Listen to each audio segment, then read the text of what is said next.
주신 하나님의 말씀 스가랴 13장 3절에서 6절입니다. 스가랴 13장 3절에서 6절 말씀 함께 읽겠습니다. 사람이 아직도 예언할 것 같으면 그 낳은 부모가 그에게 이르기를 내가 여호와의 이름을 빙자하여 거짓말을 하니 살지 못하리라 하고 낳은 부모가 그가 예언할 때에 칼로 그를 찌르리라. 그날에 선지자들이 예언할 때에 그 환상을 각기 부끄러워할 것이며 사람을 속이려고 털옷도 입지 아니할 것이며 말하기를 나는 선지자가 아니요 나는 농부라 내가 어려서부터 사람의 종이 되었노라 할 것이요 어떤 사람이 그에게 묻기를 내 두 팔 사이에 있는 상처는 어찌 됨이냐 하면 대답하기를 이는 나의 친구의 집에서 받은 상처라 하리라. 아멘. 본문에 계시된 주님은 어떤 분이십니까? 거짓 복음을 경계하기를 원하십니다.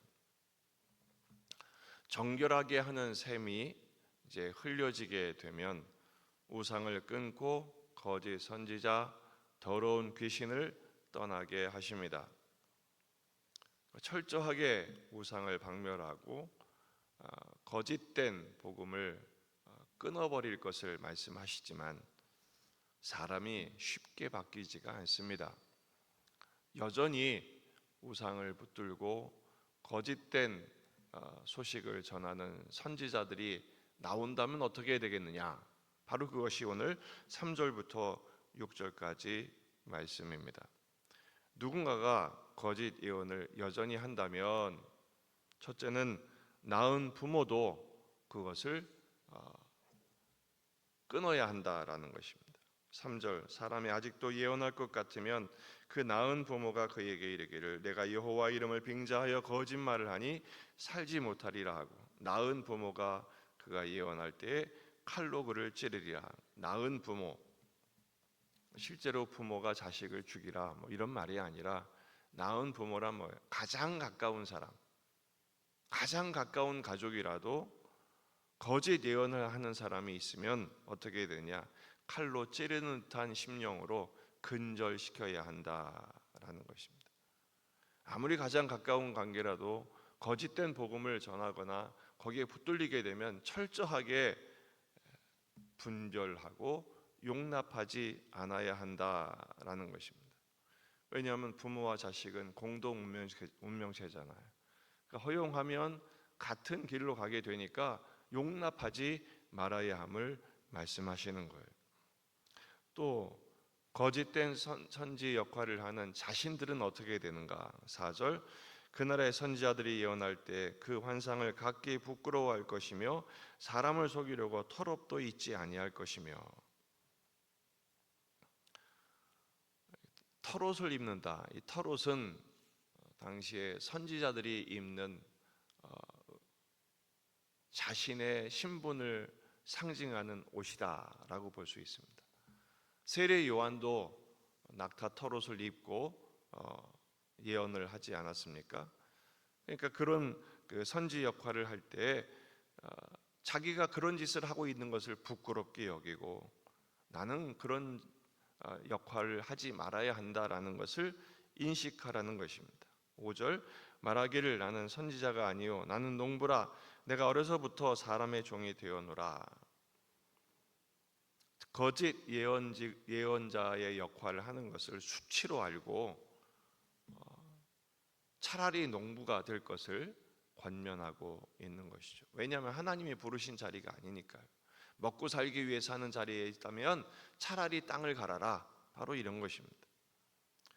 역으로 아모스 같은 경우에는 그가 농부였지만 하나님께서 하나님의 말씀을 예언하라고 명령하시자 그가 예언자로서의 사명을 감당하잖아요.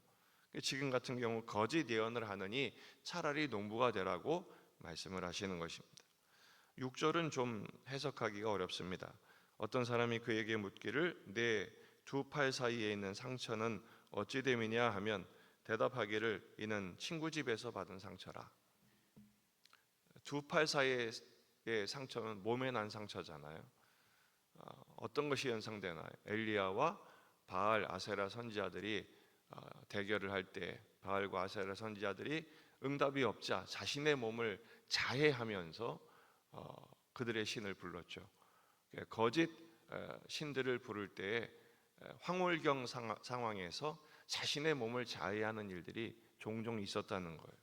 혹시 그런 상처가 있다면 이건 그냥 부끄러운 일이니까 그냥 친구 집에서 난 상처다 할 정도로 스스로 부끄러운 줄 알라라는 것입니다. 결국 오늘 말씀은 한마디로 말하면 철저한 경계를 말씀하시는 것입니다. 나의 말이 거짓된 복음을 말하고 있지는 않는가 살피라는 것이죠. 여러분, 그리스도인들이 입에 달고 사는 하나님, 주님, 예수, 은혜, 십자가, 복음, 말은 맞는 것 같은데 가만히 들어보면 자랑일 때가 많아요. 이 모든 것이 은혜로 됐다. 근데 가만히 들어보면 그건 지자랑이에요. 하나님이 하셨다. 하나님이 하신 게 아니라 내가 하나님한테 이렇게 했더니 하나님이 이렇게 주셨어. 그럼 없는 사람들은, 못 받은 사람들은 뭐가 되는 겁니까? 정죄가 되는 것이죠. 그런 식의 거짓된 잘못된 언행들로 인해서 하나님의 이름을 욕되게 할 때가 많습니다. 오늘 말씀을 어떻게 적용할까요? 철저하게 경계해야 합니다. 스스로 자기 자신을 경계하고 가족과 주변에서 거짓된 복음을 전하는 일들이 일어난다면 십자가와 반대되는 일들을 오히려 자랑인 것처럼 떠들고 다닌다면 경계해야 합니다. 고린도후서 11장 4절, 만일 누가 가서 우리가 전파하지 아니한 다른 예수를 전파하거나 혹은 너희가 받지 아니한 다른 영을 받게 하거나 혹은 너희가 받지 아니한 다른 복음을 받게 할 때는 너희가 잘도 용납하는구나, 이런 비판을 받아서는 안 되죠. 갈라디아서 1장 8절, 그러나 우리나 혹은 하늘로부터 온 천사라도 우리가 너희에게 전한 복음 외에 다른 복음을 전하면 저주를 받을지어다. 이 다른 복음은 뭐예요? 예수 믿으면 복 받는다. 복 받는 건 당연하죠. 근데 그 복이 어떤 복입니까? 세속적인 복. 세상의 번영과 헛된 영광. 여러분, 우리의 신앙의 궁극적인 목적이 뭡니까? 하나님께 영광, 오직 예수를 닮음, 그거잖아요. 근데 우리는 하나님께 영광이 아니라 자기가 영광을 받아야 돼. 오직 예수를 닮아야 되는데, 예수만 증거해야 되는데 자기를 증거하기 바빠요. 다 세속적인 복음입니다. 빗나간 신앙이죠. 우리의 신앙의 핵심은 오직 예수 그리스도의 십자가와 부활밖에 없음을 믿으시기 바랍니다. 그러니까 오늘 우리가 십자가의 현실에 놓여 있는 것은 그게 자랑이에요. 그게 영광이에요. 그게 감사예요. 근데 우리는 그것을 원망하죠. 나는 왜 이렇게 힘들어야만 하는가? 여러분, 우리는 힘들고 어려워야만 주님을 찾습니다. 이 새벽에 나온 여러분들, 배부르고 등 따시면 금방 이 자리 비워지게 됩니다. 여전히 불안하고 여전히 어려운 현실 가운데 놓여 있으니까 그래도 주님 찾기 위해 이 자리에 온 거 아닙니까? 여러분, 이 자리가 축복인 줄 믿습니다. 주님이 함께 하시고 오늘 우리의 기도에 응답하시고, 그래서 우리가 저천성 향하여 시온성 향하여 걸어가는 믿음의 순례자의 그 길을 탈선하지 않도록 강력한 은혜의 손길로 붙드시는 하나님의 은혜의 장치인 것이죠. 이 복음의 능력을 오늘도 든든하게 붙든 우리가 되기를 주의 이름으로 축원합니다. 더 나아가 참 소명에 순종해야 합니다. 거짓된 복음의 사람이 아니라 참된 복음을 가졌다면 이 복음을 증거하며 살아야죠.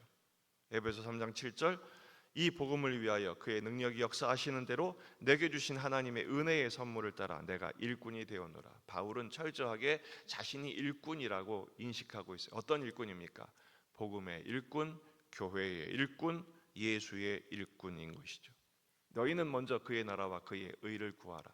여러분, 오늘 하루를 살 때 그저 먹고 살기 위해서 하루를 연명하는 날로 치부하지 마시고, 오늘 내가 살아가는 이유는 오직 예수를 위하여 주님의 복음의 능력으로 살 뿐 아니라 이 복음을 증거하는 일상의 선교사로 부름을 받았다는 사실을 인식하시고, 오늘도 주 예수와 함께 더불어 동행할 뿐 아니라 그 예수님만 증거하고 꼭 뭐 예수 천당 불신지옥 외치지 않아도 우리의 눈빛과 우리의 표정과 우리의 삶의 흔적에 예수 향기 날리는 저와 여러분의 삶이 되기를 주의 이름으로 축원합니다. 기도하시겠습니다. 말씀을 붙들고 우리 자신과 가정과 교회와 지역의 복음화, 민족의 복음화, 세계 복음화를 위해서 환우들, 군인의 아들들, 수험생들을 위해서 여러분 가져온 기도 제목들 오늘 또 금요 기도에 주의를 준비하며 다 같이 기도하시겠습니다. 참 좋으신 주님은